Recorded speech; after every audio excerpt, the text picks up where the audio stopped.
Hello, Mustang fans. Welcome to our second installment of our Keeping Up with the Mustangs series for the 2021 spring season. With our teams playing on the road this year, we wanted to be able to talk with each coach about their program, how their season's going. So we'll be highlighting our programs that are in action every few weeks.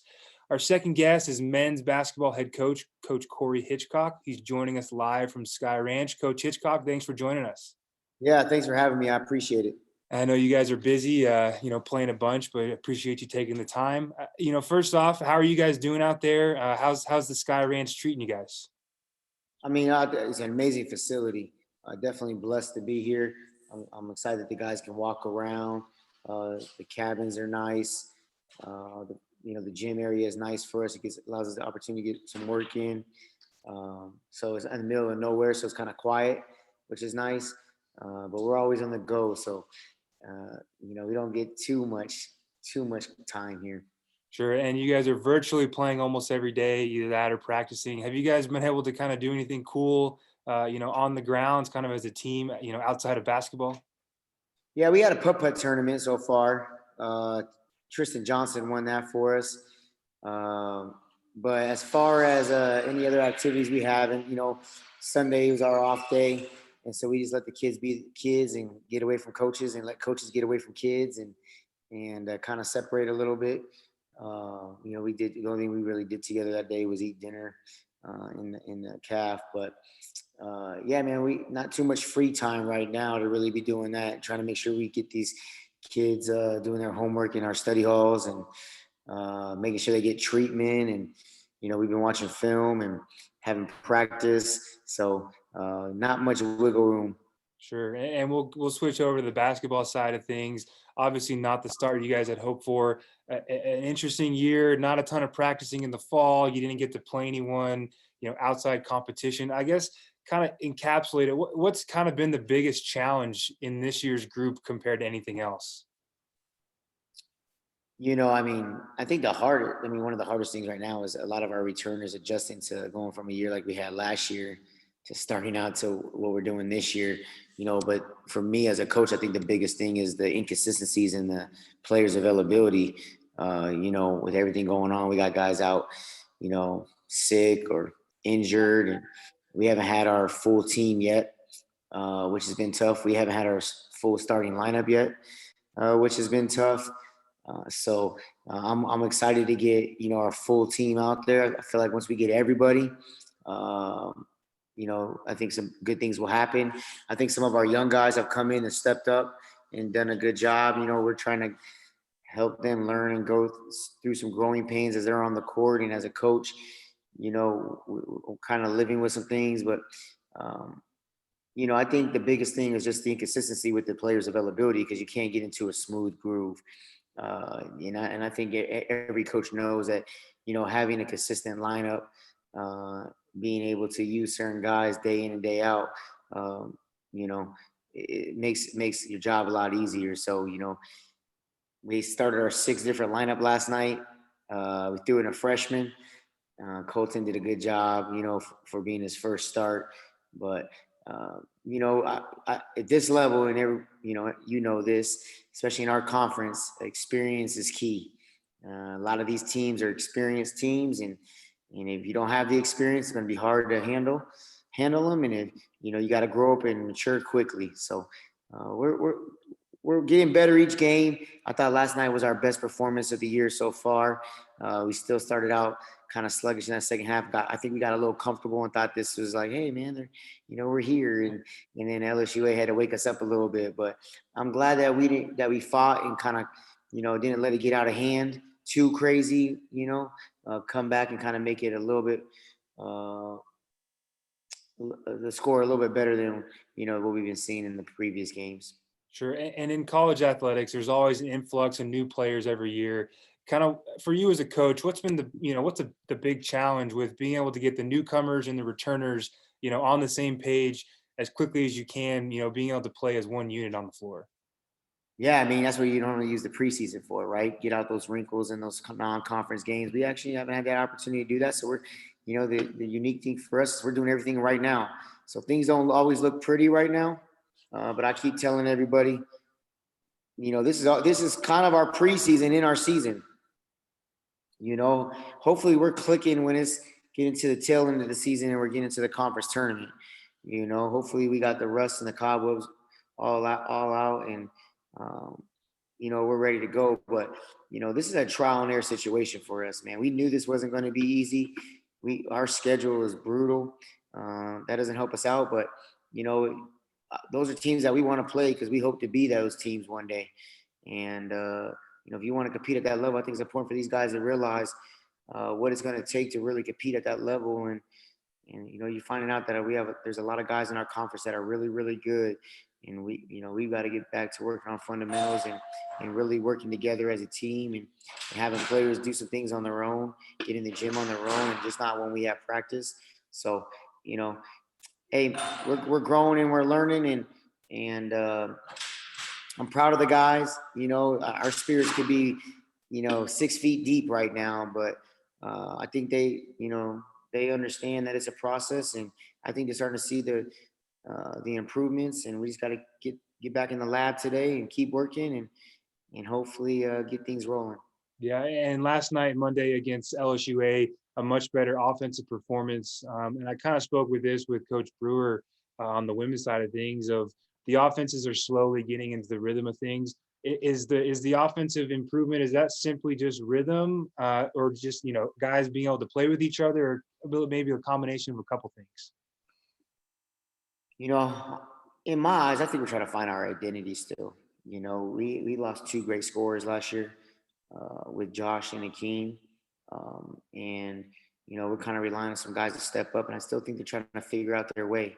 You know, I think Nate White could be a great scorer for us. And, you know, just get him confident and get him to take some good looks and take some easier shots. You know, he's taking some tough shots, and it's hard to get tough shots to fall. You know, getting Thurbo a lot more aggressive, trying to get Derek a lot more aggressive. You know, Alex, um, you know, Charles. Well, there's some guys that we need them to pick up the pieces. We don't have that go-to guy, and we knew that. We knew that coming in that we weren't going to have that. So, you know, I think the offense is coming slowly together. You know, we really haven't had that much time really working with each other. You know, they're still trying to understand the offense. I mean, you know, sometimes when I'm watching us, we look like, you know, those little middle school teams that all run to the ball. You know, we don't keep our spacing, we don't move, you know, and then there's times that we run our offense and we look great. So there's a lot of glimpses there. You know, we just got to get some consistency. But, you know, I think we're still trying to find our identity with our players. It was great to see kind of Thurbo step up last night and see Derek step up. I mean, anytime you can get Derek Hall in double digits, man, we're having a great night. And you know, I just think that these guys continue, they're going to realize when you guys are being aggressive and looking to score, we're going to score more points. If we're not aggressive, we're not going to score. I also thought we did a better job not just taking a lot of quick shots. You know, in the previous games, we've been talking about this constantly. Like, we want to play fast, but at the same time, we got to know what a good shot is and what a great shot is. And I thought we forced a lot of quick shots against other teams, and it made us play defense double what they're playing defense. And you know, that's just tough to do. So uh, it's a process. We got to continue to work towards it, continue to, you know, grind it out, and hopefully we continue to get better. But it was good to see us score more than 50 points. Yeah, and switching to the other side of things, I think any Mustang fan that's ever been to a game, at the Maddox Student Life Center knows that you're extremely passionate about defense. And I know you and I have spoke about it. You haven't been too happy with the defense early on in the year. What do you attribute that to? Is that maybe some rust? Guys figuring out where they're supposed to be on the floor, maybe a lack of focus. Kind of, what has been the true defensive struggles early on? You know, trusting each other. You know, and we talk to them, and a lot of them don't trust that other people are going to be in the right spot, and they don't, you know, and they don't want to look bad. And I keep trying to tell them, just do your job and let me get on the people that aren't doing their job. You know, some of it equates to, you know, they think they're so athletic they're going to be able to jump out rebound these guys, and we got to box out. I mean, we were a small team last year, and we were a great rebounding team. We're a small team this year, and we're a terrible rebounding team. We got to just get back to the fundamentals. You know, we got to continue to work on the little things. Defensively, you know, I haven't been real happy I shouldn't say that. I've been happy at times and I've been unhappy. The problem is when you turn the ball over so much, it's harder. You're giving up 33 points in off of turnovers and transition. Uh, it's not really our defense at that point. It's our offense taking care of the basketball. So, look at man, we got some great stops last night, and our defense looked really, really good. And then we did some boneheaded plays on offense that allowed them to get some free gimme layups and threes. So our defense, for the most part, is getting better. We got some guys that still are trying to understand the system. It's a complicated system because we ask a lot of guys to do a lot of things, but we ask them to trust each other and believe that their backside is going to be there. And until we really trust each other, we're really not going to click on that. But that's something that we're going to continue to work on in practice today. And challenge these guys to continue to work together and stay on the chain. So I believe we're getting there. I've never been a coach that give up 90 points a game, so this has been kind of tough. But at the same time, like I said, we got a lot of new faces, a lot of new guys learning, and we're only 6 games in. We don't get our regular 32 season, but hopefully by game 10, things are kind of ironed out and ready to go. And you guys do have a deep roster with 19 guys in there. Whether they're healthy or available that night, differs. How tough is it to be able to, obviously you want to get into a 10 to 12 man rotation, but most nights you guys are almost playing everyone, that's dressed out and able to play. How tough is that? Where obviously we talk about it. Usually in that preseason is when you're able to kind of learn who your rotations are, and now you're having to do it in the middle of a conference season. Right. Yeah, it's definitely been tough, but I think last night was the first time I said to myself, you know what, I gotta tighten up. I gotta tighten up the rotation and play a set group of guys. I try to give a couple of guys a chance, you know, to go in and play, but they just didn't really go in there and do anything. So we kind of went back to the normal guys, but when it's a blowout city, I usually put those guys in and try to get them some experience. But at the same time, last night I said, you know what? We kind of used it as a challenge. I wanted to, they were up 33, and I said I wanted to cut it to 15. That would show me that we're not quitting. And we got it to 18, pretty close. But I just rode our dogs until the end. I was like, we're going to prove to ourselves we can do this. And I told the guys in the locker room after, just because you're here doesn't mean you're going to get playing time. This is not high school basketball. You got to earn your minutes. And when you get on the floor, make the most of it. And I would use like a Colton McGinnis as a great example of that. In the games that he gets in, sure, he's going to make some mistakes. I can live with that. But is he going to be aggressive? Is he going to be in the right spots usually? Is he coachable? And I think that those are things that we really look at. People think that I'm not a big believer of making excuses, right? We tend to have a lot of excuse makers. Like the reason why they did it was because this happened. I'm not. No. I'm watching the game. I see this. I'm seeing exactly what's happening. You're in the game. You don't realize what's going on. So, just little things like that. We've had some guys. We put some guys out last night for being lazy on defense, not sprinting back. I mean, they like to leak guys out. Our game plan was to send 2 back every time. We tend to have a lot of guys watching half the time. So, that's something we got to work back on practice. But I think that I'm going to have to tighten up. I used the first 5 games kind of as our preseason games, and now I'm going to tighten up the ship, and we're going to put the top 10 guys out there and play and compete. And when you get your opportunity, make the most of it, and you earn a lot of my trust in practice. Just like it, I'm sure that's the same way with you. You won't earn my trust, do it in practice. If I know you do it in practice, you're going to do it in games. Sure, and let's highlight a couple guys. First off, Thurble Bile had a monster game last night, 28 points. He's now averaging 11.8 points a game on the young season. How important is he going to be as kind of your go-to guy of, hey, throw the ball down low, and Thurble is going to be aggressive and get to the hoop for us? Yeah, I mean, Thurble is a special talent, and when I recruited him, I knew we had a hidden gem there, and I really think that I mean, he has the potential to be an All-American when it's all said and done. You know, we need to get his motor turned up a little bit more, and we need him to focus on his game in the off season and kind of take it just to another level. That if you want to be an elite player, you got to kind of work on your game a little bit more in the off season than most. But he's doing a great job for us this year. Been really pleased with his effort.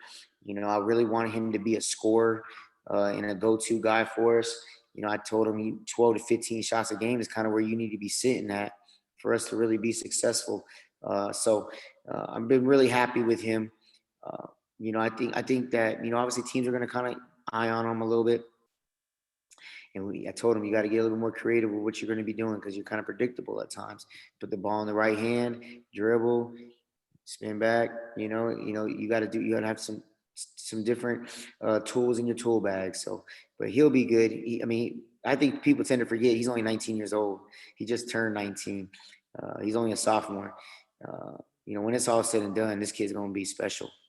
And another guy, I know you love this kid, Derek Hall. Last night, 11 points, 6 assists. And I think early on in the year, from my point of view, again, just an SID baseball coach, but it seemed like maybe he was pressing and trying to do a little bit too much. Kind of what have you and Coach Mike been talking to him about to kind of settle him down? And that was, kind of vintage Derek last night of, I'm a facilitator first and I'm going to score when they give me the opportunity.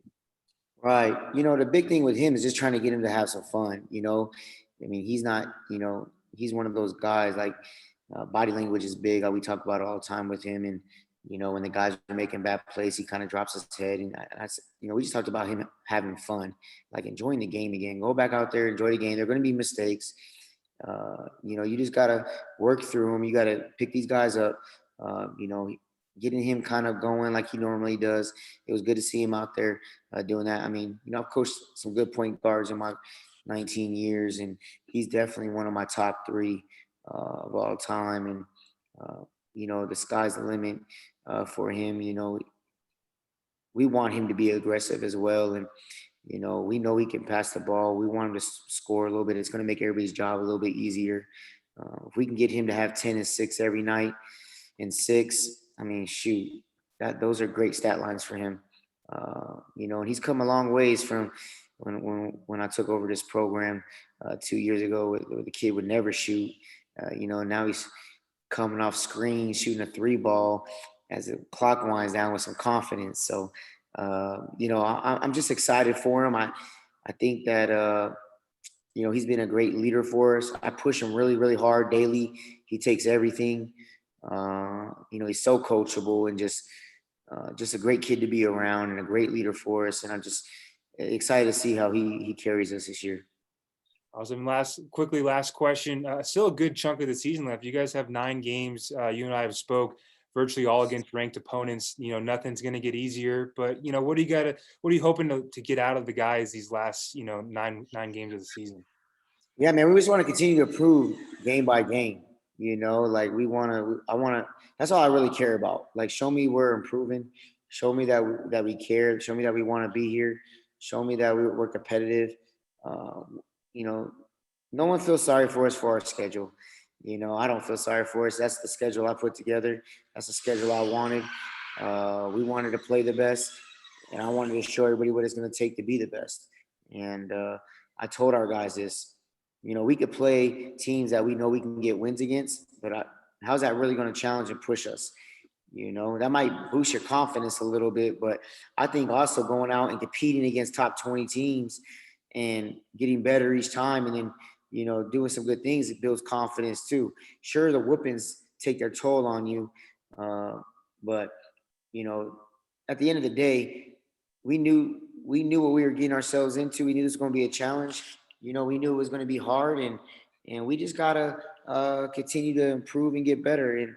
And I love where we're sitting right now because if you look at game 1 compared to game 6, totally completely opposite games. And if you look at game 6 and go look at game 10, I'm hoping that 10 is completely opposite of 6, and we just keep trending upward. But we got some work to do. I'm hoping we get some guys back. we're missing some key guys right now that would really help us. And I think that would be it would be kind of cool to see what we look like with the majority of our team. As a coach, you really want to see what that looks like. Did we do a good job recruiting the right guys coming in here? Are we in a good spot for next year, or do we got to figure some things out? Um, being a college coach, the luxury is you can kind of you got a chance to fix things, at the end of the year. And so, we're getting set. We're gonna get 17 games in, um, against quality opponents. Nobody can't say we didn't go out and try to play the best. Uh, and at the end of the day, I think that hopefully 9 games left. I'm hoping that we can, you know, go get a couple of wins and kind of build some confidence and kind of turn some things around. We all know you don't really need to play your best basketball until the end of the year. So everything that we're working on right now is for at the end of the season, and hopefully we can start uh, get ahead in the right direction. Awesome. Well, we know you're busy, Coach, but we appreciate you joining us. Good luck these next couple weeks. Stay safe, and we look forward to speaking with you soon. Yeah, man, I appreciate you. All right, have a good one. Take care.